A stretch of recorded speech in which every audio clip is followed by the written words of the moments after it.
All right.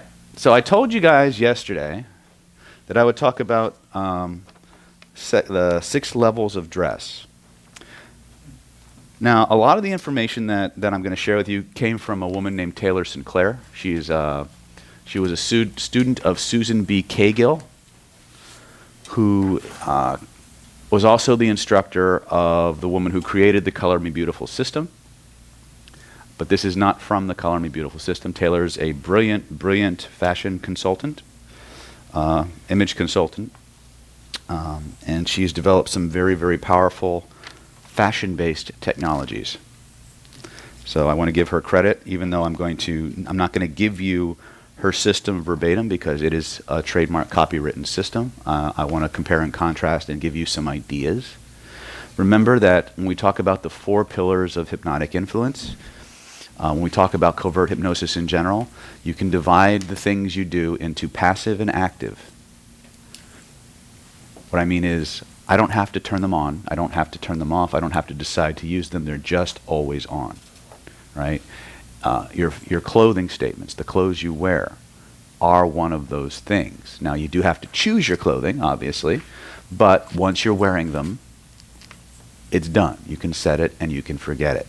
The clothes that you wear will set the frame wherever you go. You understand that? The clothes that you wear will set the frame. In the world of covert hypnosis, frames rule. Frames rule. You can have all the cool linguistics in the world. You can have all the knowledge and NLP certifications, and you may have the best product on the planet. You go into a presentation and you lose the frame, you're done. Okay? You will lose access to your skills, you will lose access to your abilities because your reality crumpled. All right? One of the most, and the power to hold a frame is once again analogous to the intensity of the feelings in your body. So once again, we're coming right back to the most primal, fundamental element, feelings. Feelings are the foundation in my world. Other people will argue that. I don't care. If you can do with your system what I can do with mine as fast as I do it, go for it. I'm extremely competitive in that regard, and I'm not bashful about it. I'm extraordinarily competitive in general because my goal is to be the best. And I want my students to be the best too. So kick your asses in gear. All right, so let's talk about social status. Social status is that unique combination of attractivity and authority. Right? Henry Kissinger once said, power is the ultimate aphrodisiac. Right? Not the best looking man in the world. Right? Okay, so at the most primal fundamental level, this is basic. Surface fabrication determines the level. Mixing levels appropriately can provoke a desired response. Avoid loose earrings in business with men. Women are perceived as flirtatious. Bare arms and low necklines are perceived as fetching. Any movement or sound from the apparel equals casual or flirtatious. So in other words, when you're wearing something that has a lot of rustling to it, it makes you appear or sound more casual. So think streamlined, right? So we'll start with the very top level and work down, okay? So the first level is what we call evening wear. Is this anywhere in our body? No, it is not, because I didn't have this when I wrote the book. Okay?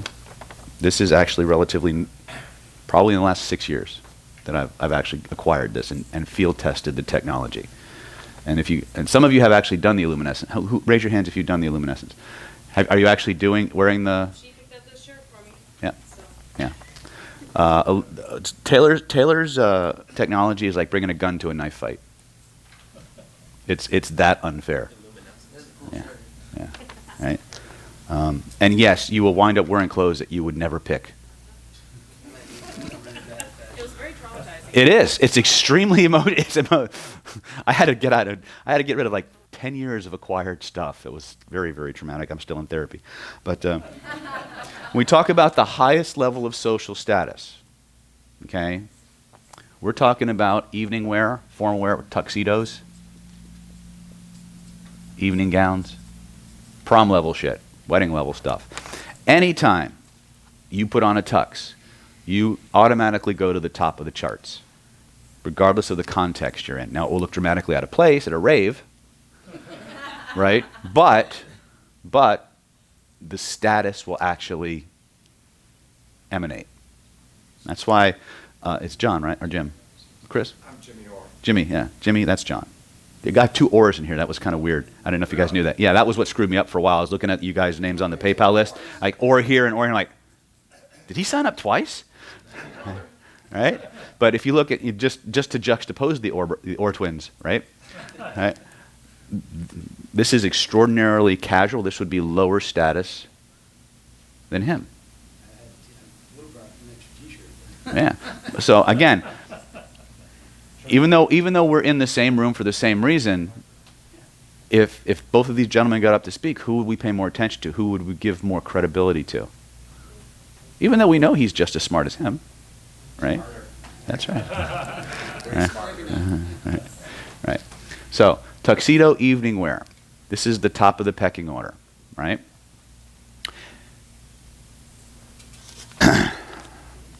Has to look expensive, dramatic, shows authority, black tie, formal. I mean, very formal. Okay? And you go to executive. So you go from evening to executive. This is just below that.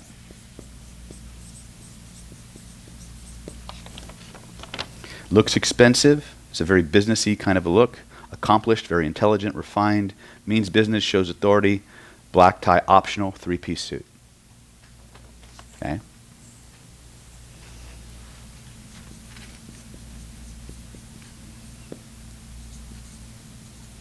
Think, for those of you, for ladies who are looking for an archetype for this, think Hillary. She's always wearing a jumpsuit or something that mimics a business suit, right? This is what we're talking about. Now, it doesn't mean you can't wear a nice dress, but it has to be, you know, a conservative hemline. It can't have these plunging necklines. It can't be, your cups can't be running over, you know. And actually, in your books, there's actually a segment on attractivity. We'll talk about jewelry. We'll talk about some of the more feminine things. But I want to give you the overall. Which person? Hillary? Taylor? Taylor Sinclair? Okay. So this is the top level. Anybody who's going to be out there dealing with people should probably jump on it, right? Below that, let me see here. Yeah. So the qualities we get here are business, refined, sturdy, right? Within that also we have what she calls daytime. And again, this is very cryptic and very hard to read because you see I've kind of pieced it together. Oh, thank you. You got it? Yes. Okay. Now, Taylor had a hard time with me and my group because she caters to 99% women. And I brought her an entire group of men. So she had to tweak everything. No, she doesn't. Mm-hmm. She sounds great. Okay. So what we're seeing here is control, power, blah, blah, money. This has more control, power, less money. Right? So we're actually going from the evening to the executive to the business level, which is in here once again. Now this could have a 3-piece suit level. This might not have a vest to it, but you'll have the tie. So this would be business level, right? Executive would have the 3-piece or the. He always has suit and tie. Yep. Where we go. Yeah. You don't see anything. It's that typical. Then from here you're going to go to business casual. Now this might be, the guy who's wearing jeans and a blazer, right? Might be a polo shirt, but it's still very nice, but it's obviously far more casual, right? You're going to have, this is decreasing levels of social status, right?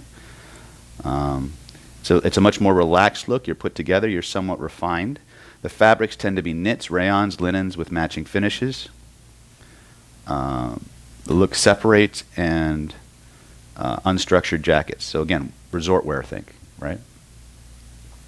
Then you're going to drop down to what we call business or to the actual casual level, and these have some of the lowest social status.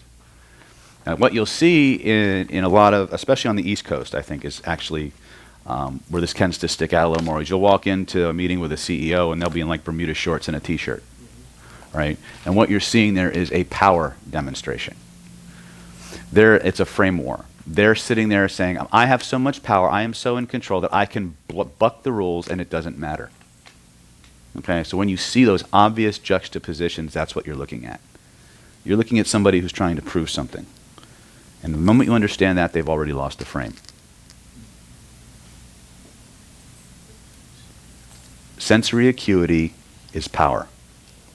Because once you can observe and calibrate, you know more about what's going on than the person you're dealing with. Right? The moment you detect somebody doing something for the sake of demonstrating something, you should already think, I've won. Are they really, like, if they really have that much power, though, are they demonstrating it, or are they just flamboyant with their... No, they're demonstrating it. And flamboyance is just another way of demonstrating I don't have to follow the rules. Right? That's what they're saying. It says, I don't acknowledge the rules don't apply to me. Well, of course they do, but they don't. Yeah. David, what about Steve Jobs, turtleneck and jeans all the time? I mean, Yeah. What about it? that's the thing. What was Steve Jones, his trademark? What? He was consistently bucking the system, wasn't he? He says, your rules don't apply to me. What is Apple about? The whole brand. Think different. Be different. Right? Don't do what everybody else is doing. That's the brand psychology, right? They're smart, creative, outside the box. What would that cause him to lose the frame because he's wearing jeans and a turtleneck? Well, remember, he's the head of the company already, right? And he's setting the frame. So then it doesn't, so CEO comes in and just jeans and a t-shirt, he actually, even though he's bucking the system, he's still setting the frame. Mm-hmm. CEOs are always setting the frame. And it's easier for them to do it because they have the power, right? But when you're going to present to somebody like that, if you let them set the frame, you're going to lose, right? Remember, anytime human beings interact, a frame war ensues. The psychologies, the metaframe, or the reality distortion field around you are jockeying for superiority. Who's going to lead that interaction? So you're saying if somebody was to present to Steve Jobs, then it would be in their benefit to be an executive. It's possible. Attire, even though he's in jeans and a black shirt. Or dress exactly like him, but you may not get the meeting. Right? Isn't it interesting that if you were to go into somebody who dresses like that, not dressed the way everybody else is, that they actually might not take the meeting with you? Why? See? Yeah. Do you find that this mostly applies to like Western European and American cultures, or is it global? I haven't had enough international experience to tell you one way or the other. I'll be honest. I've only been to a few countries and only in certain contexts. Although I will tell you that the people in Britain were remarkably better dressed than the people in America when they came to my training. All right? Not all of them, but more. Yes. I would assume each culture has its own kind of standards. I mean, you go to Japan and it's like they've got the kimonos and they've got the different fancy attire that they have their... Right. This is based on what I have only applies in America. I don't know. I can't speak to other countries. Yeah. Yes. Just clarify. Okay, I get what you're saying about Steve Jobs. I mean, he owned the company. Why are we getting fixated on this guy? He's dead. So what you're basically saying, your first concept was, somebody that's in the daytime business casual and comes into with Bermuda shorts and he's really trying to not follow the rules, he's already lost the frame. That's what I understood you to say.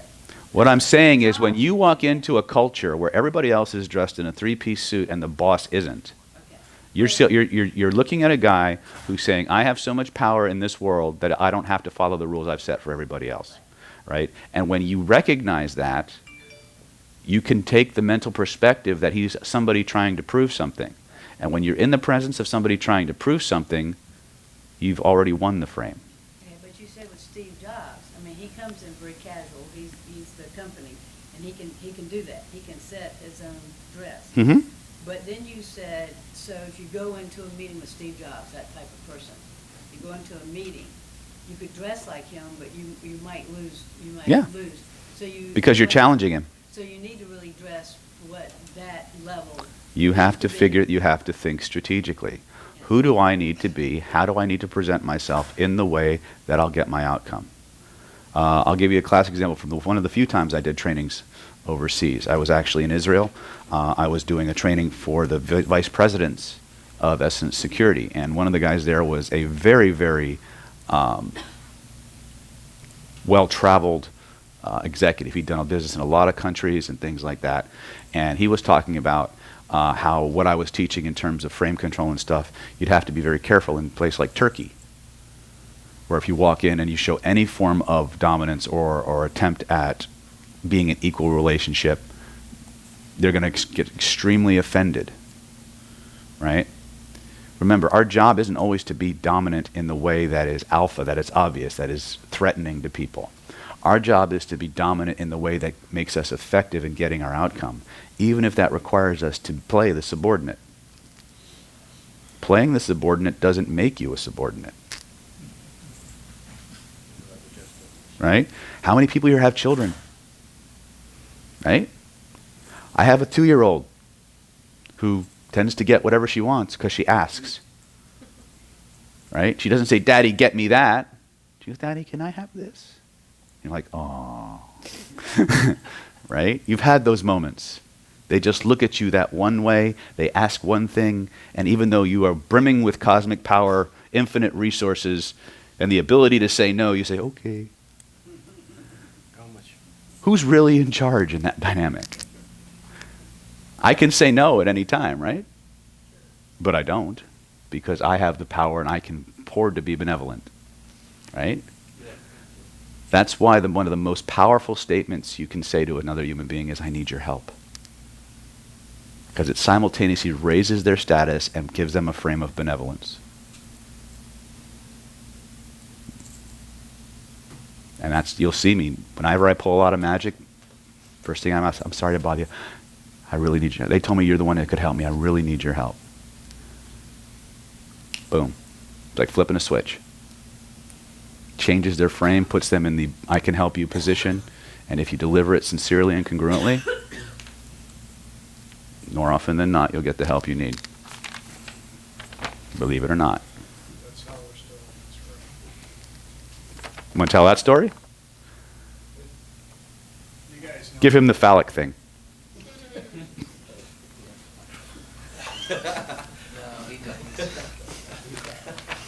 I'll probably never release this one anyway, so. Well, as you guys know, we got to do the flip-flop, and they were actually going to put us back in the other room today.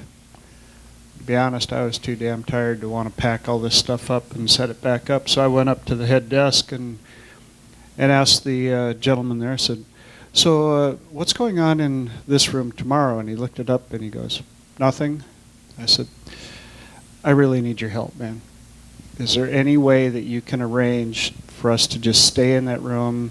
You'll save the hotel money from having to reset and do all the other stuff." And he was like, "Okay, I'll see what I can do." And then he came back here and he's like, "Yeah, we got it worked out." I was like, "Appreciate all that you do, and you're very professional about it. I appreciate it." Off he goes. Right? Doesn't take a lot, right? Don't need these long, elaborate scripts to get compliance. You just got to know what button to touch, right? Okay, so we have the evening wear, executive, business, daytime, business casual, okay, and then casual. We're looking at when you go casual, it has a much softer look to it. It doesn't have the clearly defined lines that we're looking for in these kinds of clothing, right? Very contrasty, very tone 4-ish for those people out there. I am not a tone 4, I am a tone 3, so with a tone 4, less is more. And in a tone 3, the more I have, the cooler it is. Okay? So I'm a very layered kind of guy. Let's see here. The casual looks non-productive energetically. Your brain may be engaged while your body is working but is unproductive for your mind. I don't know what the hell that means by that. Good for chores and vegging. Examples of things that will put you in the casual category. Okay, running shoes, shorts, sweaters, sweats, jeans, chinos, dockers, khakis, anything that has less defined lines, very unstructured, right? So what I have would be very somewhere up in here, right? What Zach has would be somewhere in the gutter, right? Don't own me. Right. Right. So when we start, now let's think about this strategically now, right? When we're going into a culture, we need to evaluate who are the rapport leaders, who are the dominant figures, what are their dominant more forms of dress? Are they primarily in the evening wear category? Are they in the executive category, right? When we go in, we need to dress either at their level or one level down. One level down. Okay? Realize that when you mix and match things from different zones, you're going to get some kind of a dilution, right? So a lot of times you'll see me like towards the end of a training, not today, but I'll come in and I'll be wearing sneakers instead of my dress shoes. And even though you don't see me from, the waist down most of the time, it still does lower my social status because they're casual shoes, right? Now my frame is so strong it doesn't make all that much difference, right? But it does have an effect, right? You walk and test this, right? Go in with dress shoes one day and pay attention how people respond to you, and wear the exact same set of clothes on another day and wear a completely different set of footwear, and notice what happens, right? Okay. Yes. Same reason I dress up for seminars and classes, because I found that my attention is higher. Yes. Than clothing than when I dress up. Yeah. This goes to embodied cognition. They literally they tested this with a group of people. I don't know where the exact. Actually, one of my students found this particular test. I was telling him about how dressing a certain way or holding certain objects, like warm drinks versus cold drinks, soft chairs versus hard chairs, changes how people think. And he was kind of in bullshit calling mode, so he decided to do some Google searches on embodied cognition. And he came in the next day and he found a study where they literally took a bunch of civilians, put them on an airplane, tested their visual acuity, then dressed them as pilots, put them on an airplane, and their visual acuity went up 20 points. Just by dressing them as pilots. Okay? I tell my niece to put her school uniform on when she does homework. Yeah. Clothing matters. Clothing matters a lot because it goes right to self-image. And anything that goes right to self-image goes right to capabilities. Right? I'm dressed like a slob, therefore I'm not that smart. Therefore, I deserve to not be as sharp. Sharp lines, sharp thoughts. Blurred lines, blurred thoughts. Yes? So my daughter wants to dress like a wizard all the time. We're better. Yeah, where's Wizard? It's because she's got a hippie for a mom. You know the answer. Yes. Always yes. Seriously, I want to she dress in likes, mum she clothes has all a the time, but I cave can't. with a sword too. What's that? This is very interesting because she has a cape Mm-hmm. and she that's her jam, that's her trademark. It's her cape. It's Right. so funny. And she is full on this That's all right. wizard. So is this useful? Yeah. Yes, sir. One thing about dressing is Mhm. the way clothes actually make you feel, not Mhm. just about. So I can put on nice clothes, but if I don't feel good, Mm-hmm. it's going to affect how I. It will affect to a certain degree, but it will still have more visceral impact on the people around you. And that's what we're talking about, right? I hate, honestly, I love the style I use, but I don't like dressing this way. I don't like having to dress this way because I'm a sweatshirt and sweats and t-shirts kind of guy. Because I love martial arts, I love to just, be comfortable, right? What? Yeah. Well, I was right. Yes. I guess part of it is like incongruent. So you see somebody put on a suit and it's clearly like they borrowed the suit. Yep. They clearly don't look comfortable. And that to me says less power than somebody who's actually in nice jeans and nice shirt, looks clean and comfortable. Yep. Even though one's a suit and one's technically casual, if you can't pull off the suit and it's sloppy, That goes to self-image, doesn't it? It totally tanks everything on this list. Yeah. Versus if I felt Well, the incongruity is what does it. Right? It's not the social status of the clothing, it's the incongruity, which goes back to self-image. Right? But let's make a distinction between feeling out of place in the clothes and the clothes not being comfortable. Right? Yes? When I go to work, I dress like this every day. Mhm. This is a business trip. I'm most comfortable when I'm dressed the way I'm dressed. It's familiar. I'm sure that my shirt is a half-inch bigger than what is normal, so I don't. Yep. I don't get choked or whenever I am in an uncomfortable situation, I can get 2 fingers in there. But it goes through I guess my that's acceptable in certain contexts. What goes through my mind, though, is I only have one opportunity to make a first impression. That's right. So I want to exhibit, first of all, self-confidence, control of my own thoughts and where I'm going, and display to people that I've had a client say, I knew you knew what you were going to say before you even opened your mouth. I knew you knew what you were talking about. He had that feeling just because the car I drove, the way I walked, the way I was dressed. Is that hypnosis? Anything other than, Yeah, so that would be super useful. sign here. That's definitely the thing. Yeah. That's my point. The clothes that you wear, the body posture you move through the world in, are the lenses that focus or diffuse the signal that you send out. Now, that works in the suburb area. If I go out in the country, if I don't have cowboy boots on and a straw in my mouth, they look at you with a tie on. You See? got them papers. See, he's demonstrating tremendous cultural and sensory acuity by this. And by the way, I used to do the same thing. And anybody who's good at what they do knows to do that. You go into the suburb, like when I was growing up in Pennsylvania, you're going into some of these oil towns and stuff like that. You walk in there with a 3-piece suit on. One of the things that I used to do was, in fact, John LaValle used to tell these stories too, but when I would go into a place that was like real rednecksville, the first thing I do, as soon as I got out of the car, I would take the tie and just skew it like I'm like just kind of somewhat sloppy, not caring so much, glad to not be around that stuff, right? Do you think that would mitigate like racist tendencies? Like if I'm a client in a redneck, this has happened to me. I've had to go out to redneck areas in my environment for a client, and it's been at some points not physically dangerous, but it didn't feel good because of the racial tension. And I'll be honest, my fashion game is not there at all. But if I dressed more like the culture, that probably would have. Yes.